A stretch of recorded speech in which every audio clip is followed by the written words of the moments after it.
Hello, everybody. Welcome back to the channel. My name is Ntabiseng Wajana and I am a spiritual medium. So, today we are going to be talking about Easter and the Easter weekend. Katlego Malele, this is for you. You had made a request and you said that we needed to talk about this one. Um, I think when I read your message, I think what you were trying to have out of this. Not consultation, what is it, out of this sharing, yes, out of this sharing, it is the understanding of why should we go to the graveyard during the Easter weekend and the significance thereof. So I hope I'm representing your questions well, and I'm hoping I can really meet us halfway in terms of understanding, ne? So, one, the entire understanding of Easter, it is celebrated worldwide, worldwide. And these are the reasons why. Easter has been celebrated long before the emergence of Jesus, before Jesus came and before Jesus died. So Easter had always been there because it was largely located within the practice of paganism, right? So paganism was a practice long before Jesus came. So other people would now be saying paganism ke boheitene. It is not you being a heathen, is another faith that has been practiced and it has always been there. Now, what paganism believed in is largely what us as Africans normally believe in, and that is, we have the god of the sun, we have the god of the earth, we have the god of water, we have the god of fire, and we have the god of wind. And so the pagans had believed in such, and in one of the goddesses there was somebody who is called Ashtar, or I don't know how other people would pronounce it, but they would spell it as Ester, like oyster, oyster. Is it an OE sound? Yeah, that EO sound is called oyster. Good. Yes. My English teacher, Ntantla, how do we pronounce it? Oyster. You have it there. So, Ntantla Mataboge, you don't look the other way. Don't go like, who are you talking about? You. So we have that as the goddess that was supposed to be concerned with the thing of fertility. Fertility. So when people were having fertility issues, they could not have children, they could not, or maybe they wanted to increase on their family, then they would go and appease the goddess of fertility, which is in African culture long time ago we used to refer to as Eshta. So if you go into this social media, there are very many people who are woke, ne? And you are going to see the debate of Easter and Easter because they want to demystify the entire thing, or rather take it out of the Christian faith to say this has always been happening. So we are not there to be taking out certain things. So the death of Jesus and him resurrecting at that time had just amplified the significance of that period, the period of sending um praise, or you know, what, how should I say it, of venerating that the goddess of fertility. So now this is what happens. They used to go to appease this god and say, we want kids, please. Now, why the symbolism of the rabbit? Because the rabbit in spirituality is associated largely with sexuality and fertility, or at least excessive sexuality. If you watch or you have done a certain study of the rabbits, you will understand they have a certain high inclination of uh, having, like, sexual interaction. So they have a way of doing them. They have a way of doing it. So um that was the symbolism of using the rabbits.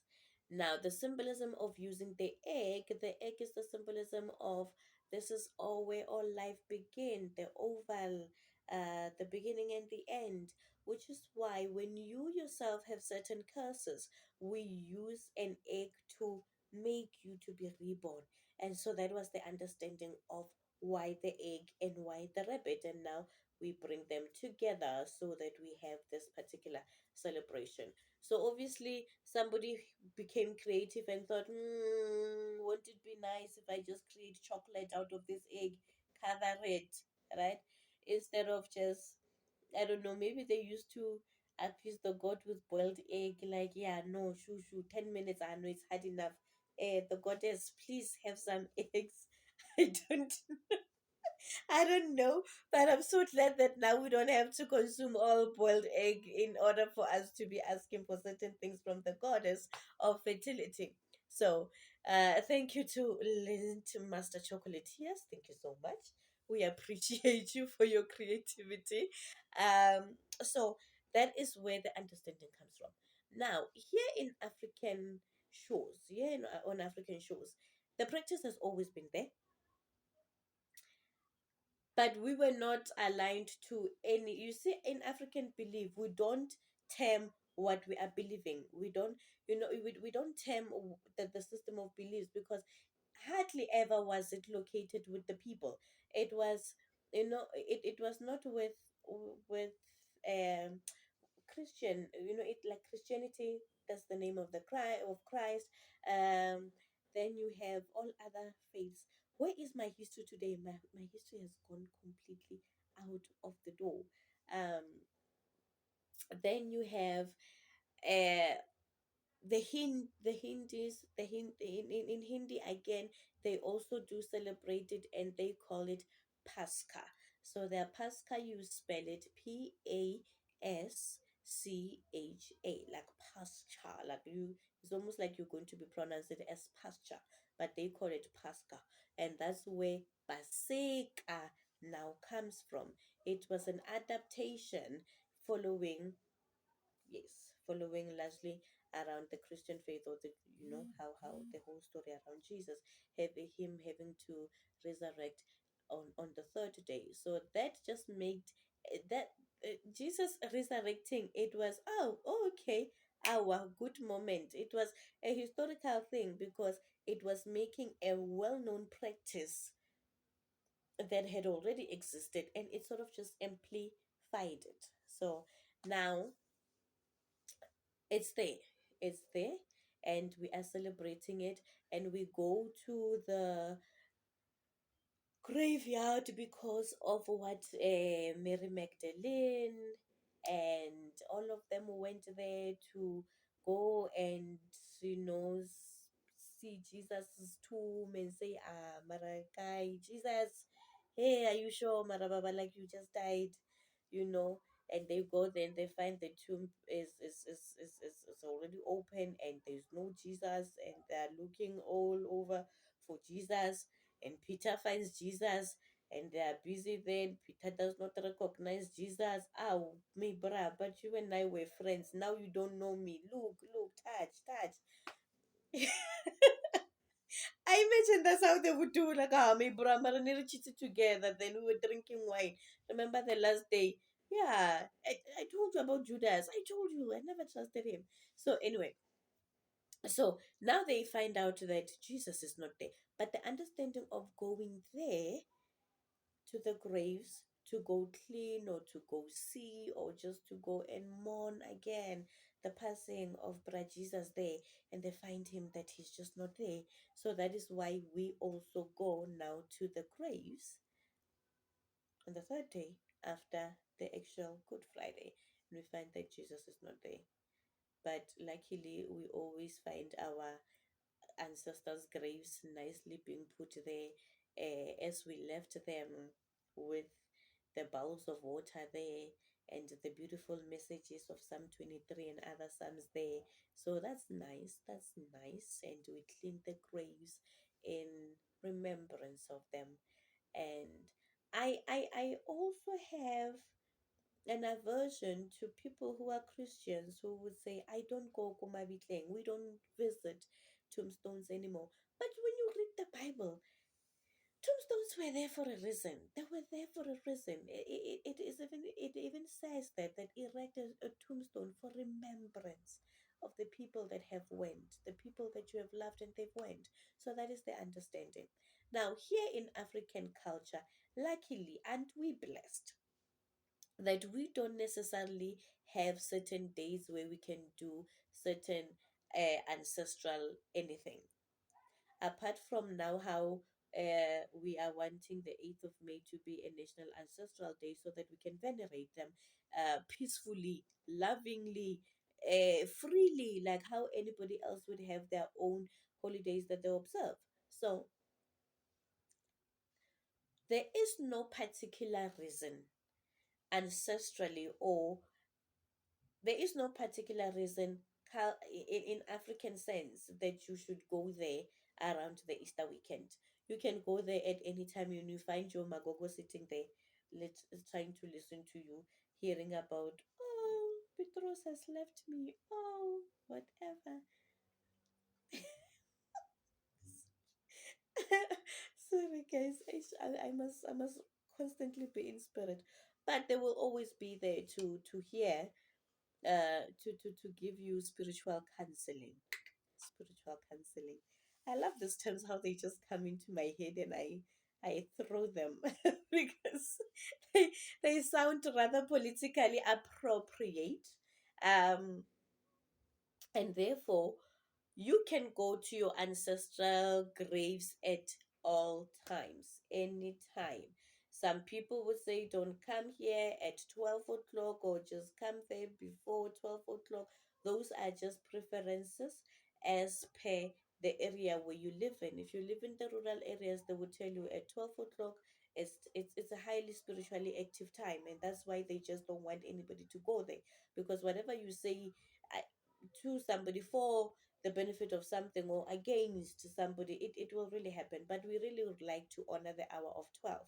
So you can go there because most of you are back home. Most of you are back home. This is just your own migration into the city. It's just your own, labor system of South Africa to say at that time you would have had the longest weekend, and at time you would be there. But there's not really any spiritual reason why you should be able to be going there around Easter time. So, but I just like to say, I like to caution you, ne? Yes, because not everything in spirituality is black and white like that. So there are certain graves, family, that have issues. There are certain graves of people in the family where they were the trusted people to go to. When you are just a go-to person in the family, excuse me, there are certain grandmothers or grandfathers or an aunt that was, they made things happen. A touch was a move. They touch it, do, do, do, do, do, do, it blossoms. Those kind of people. There are certain kinds of those people where their spirits is able to just create any other outcome. And there are certain people who would go to those kind of people's graves and say negative things against you. Now, you would find that my cousin has went to my grandmother, who was a trailblazer in the spirit. They could just, the spirit could just bring out any other outcome. And now my cousin comes there before I go there, and she says, when Intabi comes here, when kukune, don't bless. When Intabi comes here, whatever she says, when you must block it. And now it's Easter weekend. Tiri, tiri, tiri. Ah, Jesus is alive. Hey, Julius, when Judas, you are defeated. And now I go there and I start to say certain things. And remember, I go there once in a while, and my cousin goes there all the time. She and this grave they now have a rapport. And then they say, so I come there and I put out, hey, my cat must be protected. My dogs must eat nice food, Please, please bless my Jaguar and my Hammer and my Bugatti. Oh God, please give me Bugatti. My Bugatti, all of these things. I now sit on the grave and I take out an entire request list, but somebody has went ahead of me. Which is why it is always important that whenever you are about to do anything of spiritual significance, you must pray and you must partner. Even if you partner at home to say, my ancestors, I'm coming there tomorrow to come speak to you. And when you go there with the best of intentions. And hopefully, these days it's coming very, very clearly to me that I need to ask people. I almost said I need to tell you, I need to ask you, request of you that you must pour consult so that you neutralize whosever energy that has come there before you put up your own requests, because people go ahead of you. People go ahead of you. And when you come back, we find that the grave that you went to does not recognize you, did not recognize your energy because somebody has already done stuff. People put muti, people put water, people put anything in spirituality just to sort of cut down certain messages, you know, to sort of monopolize certain ancestors. So just go there with the pure heart, but please, even some certain graves, um you can't just leave things there, ne? But just pour water and cold salt, it will dissolve, and then you can just somara sprinkle before you put out your own request so that you cleanse off the negative energy that could have potentially been there before you come, because you do this thing and you go away, and other people do it all the time. They literally would sleep at other people's graves just so that they block out certain connections with other people. Now other people will say, my somebody passed on, my father passed on, and since then I'm unable to dream of him. I'm unable to dream of him because some people would actually go there and tell the spirit of your father before it can even transcend to anywhere else to say, don't recognize your children anymore. And they sway him in another direction, right? I'm really deviating, but I want you to understand that we don't just go to graves for the sake of it. Everybody is going to the grave, and we are following a certain cultural practice, a certain religious practice. So you need to understand why.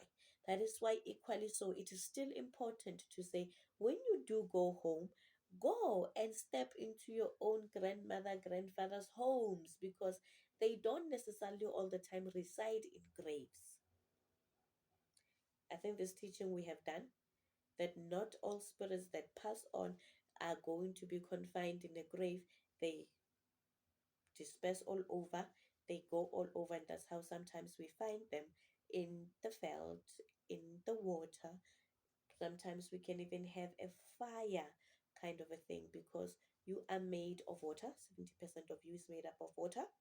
When you die, the water inside of you needs to find the water, and your spirit will go there. Some people are earthly people, it will go out into the earth. Some people are fire people, it will go find the fire. That's why when you die, they say your fire has been put out, the fire that lives inside of you. Katli, I hope you have a better understanding. And to the rest of the people who are celebrating Eshta, may you be well. Those of you who are really understanding the essence of the fertility issue. I know here in spirituality, fertility is such a big, big, big, big issue.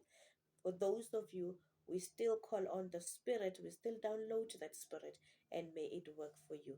Thank you so much for coming through to the channel, and may you go ahead and prosper.